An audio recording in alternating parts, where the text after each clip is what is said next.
Cabinet Fromont-Brien, ça a été créé en 1993. C'est un cabinet qui va fêter ses 25 ans cette année, qui compte aujourd'hui 190 avocats intégralement spécialisés en droit social, et nous sommes particulièrement fiers cette année puisque, effectivement, depuis plusieurs années, nous sommes régulièrement classés numéro 1 en droit social sur l'ensemble de nos marchés.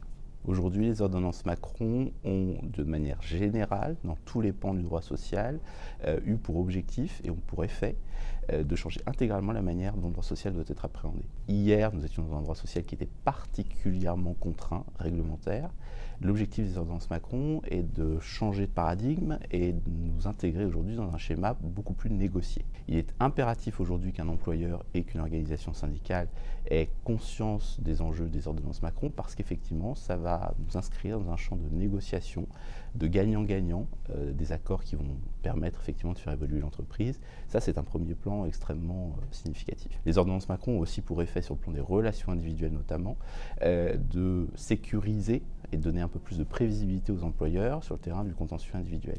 Il est impératif également aujourd'hui, qu'il s'agisse des parties salariés ou des parties employeurs, d'avoir une vraie vision précise de ce qu'impliquent les ordonnances Macron en termes, par exemple, d'indemnité de rupture ou de processus de licenciement. Un troisième exemple, l'exemple des instances de représentation du personnel.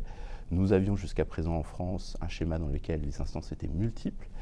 Aujourd'hui, les ordonnances Macron fusionne l'ensemble de ces instances de représentation du personnel. Ça va aussi induire des comportements tout à fait nouveaux du côté des employeurs et du côté des organisations syndicales. Et dans ce cadre-là également, il est impératif de connaître et d'avoir une vision extrêmement précise et technique de l'implication de ces ordonnances.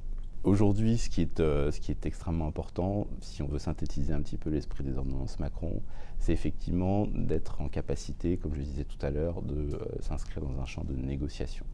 Dans une certaine mesure, la vraie réforme des ordonnances Macron, c'est l'objectif, c'est d'essayer de contraindre les parties à négocier un peu à l'allemande. Et la philosophie de ces ordonnances, qui est aujourd'hui assez peu appréhendée, y compris par les DRH ou les directeurs généraux d'entreprise, elle est celle-là. C'est ça qu'il faut effectivement essayer de comprendre, et c'est ce que j'essaierai d'expliquer au cours de cette journée de formation. Okay.